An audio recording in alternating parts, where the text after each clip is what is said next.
Hi everyone, blwyddyn newydd ar I chi. Happy New Year to you.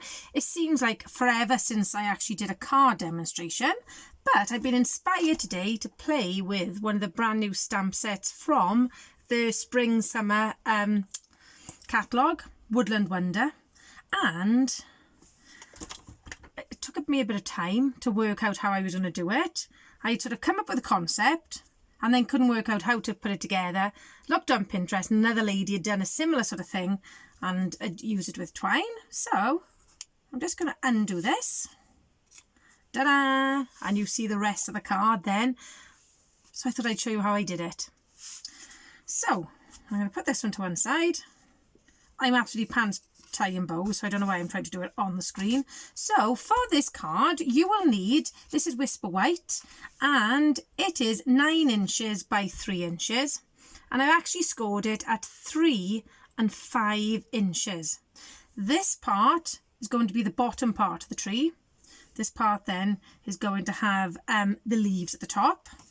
I've prepared my card base ready. I use pre-made cards.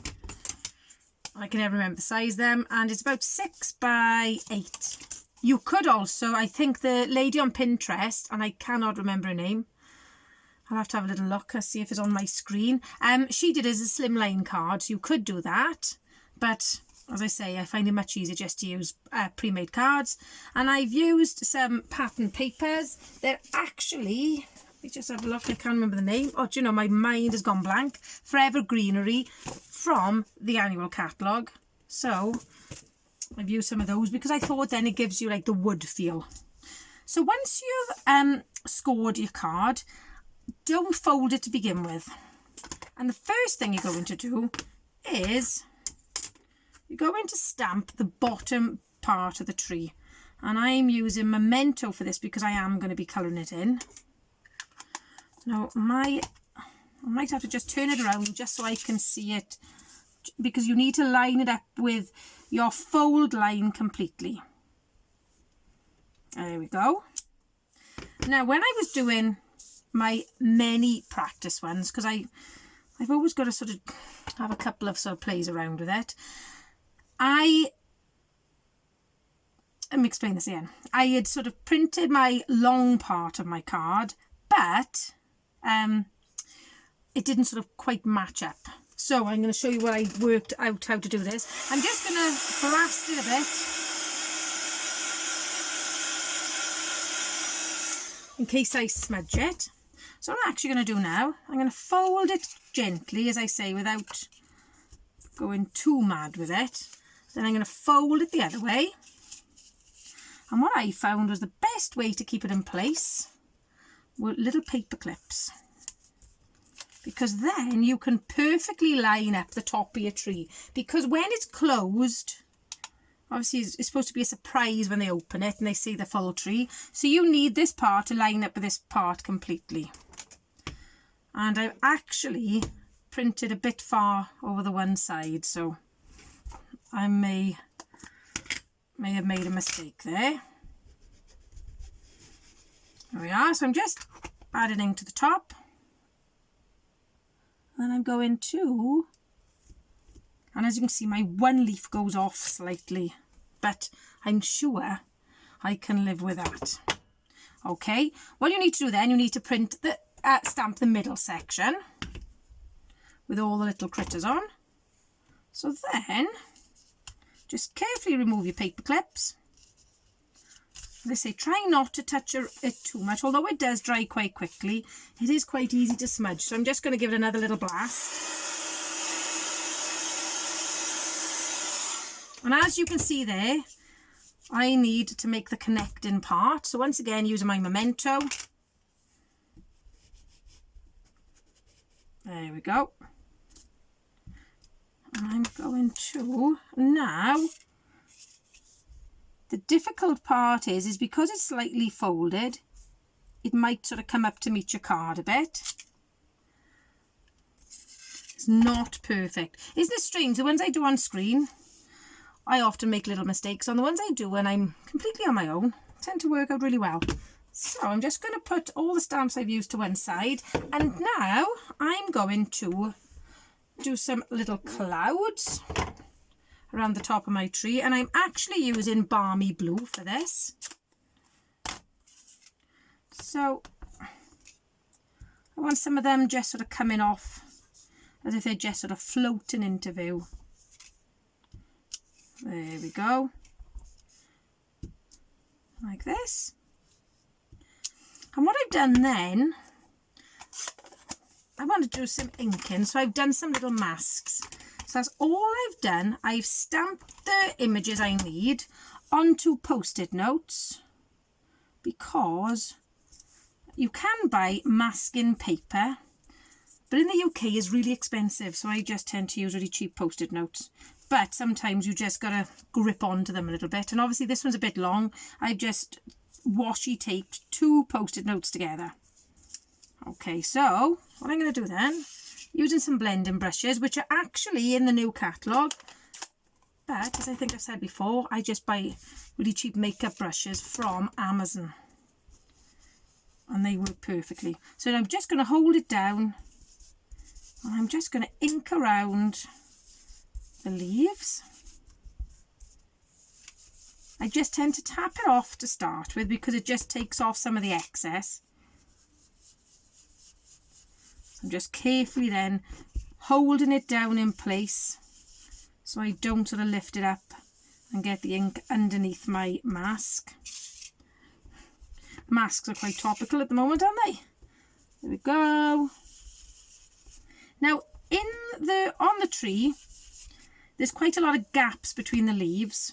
So what I'm going to do, I'm just going to fill those in then with a light balmy blue pen. You just move up your screen a bit. This is such a cute stamp set. I thought it's quite nice for children, but it's quite nice for men as well, I think, because men are such awkward creatures, aren't they? I say that knowing that it's actually my husband's birthday today. He's downstairs watching the darts, and I'm in my craft room, and we've spent the day labouring on our house build, so it's been a romantic day all around, really. There we go.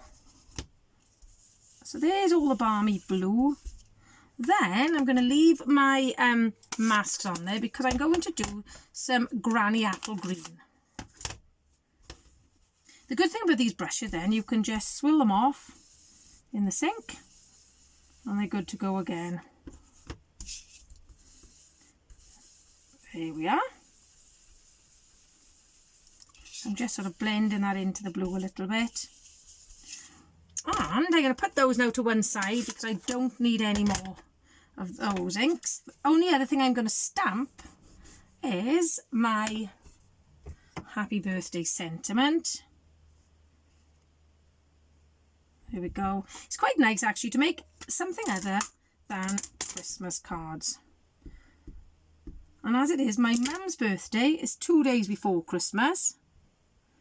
My husband and my one sister-in-law's birthday is today, and my other sister-in-law was yesterday. So I have had to make a few birthday cards lately. So there we go. I'm just peeling this off now. And as you can see, there's my image underneath ready to be coloured. Now I'm not going to make you watch all my colouring, because I don't do anything sort of special with my colouring. I'm just going to show you that with my light balmy blue then, the gaps in the tree and the leaves, I'm just going to fill in with blue. I'm not sort of pressing too hard, because it's a bit sort of light around it. And it just sort of fills in the sections and you can't reach because of the mask. So what I'm going to do now, I'm going to fast forward the colouring a bit for you. Well, in fact, a lot. I'll come back when it's all coloured in to show you the next part. 2 seconds. I'm not with you. What happened there? My phone sort of, I think, had a little nap halfway through. So I'm going to add double-sided tape just to the back section of this card, just this piece here. And as you can see, as I turn over, how much of the Stampin' blends actually come through the card. So I'm just putting some double-sided tape Once again, I got to just make sure it all lines up. Like that. Then I'm going to bring in some of my twine. Obviously you could use the linen thread. You could, I might actually double it on this one. So I'm going to, what I'm going to do, I'm going to stick it down before I do my twine. I'm just sort of trying to see how much I need. So obviously you're just sticking this top green piece down, but put your twine in place ready. Just check again, I've got enough, because this will hold it then when it's on the card, and as you can see I haven't cut it yet. Right, so line it up where you want it. As I say, you could easily make this a front for a slimline card. There, that's what I'm going to do now, is tie my bow like this and cut my twine. That would have been so much easier if I'd done that earlier. There we go. This bit then, I'm going to just trim there a bit. And then your recipient receives the card and it looks like this. And then as they undo it, the card comes to life. So I'm hoping to be doing some more card making tutorials soon. I have really missed it. But as I say, I've been busy with Christmas cards. I've been doing lots of scrapbook layouts. I've been doing my Project Life, my December daily. And obviously everything else has been going on in the world. So I hope you're all well. Stay safe. I don't know where you are in the world, but let me know what's going on with COVID where you live. At the moment, schools were due to start back in Wales next week. But my authority now has said that due to the fact that the numbers are rising drastically at the moment around here, that schools will have remote learning for the first 2 weeks and provide provision for hub children, which are like vulnerable children or children whose parents are key workers. So let's see what happens. I can't wait to be back in school and everything back to normal. Take care everyone. Huge welcome to all my new subscribers. Thank you so much for joining me, and I shall see you soon. Hwyl fawr!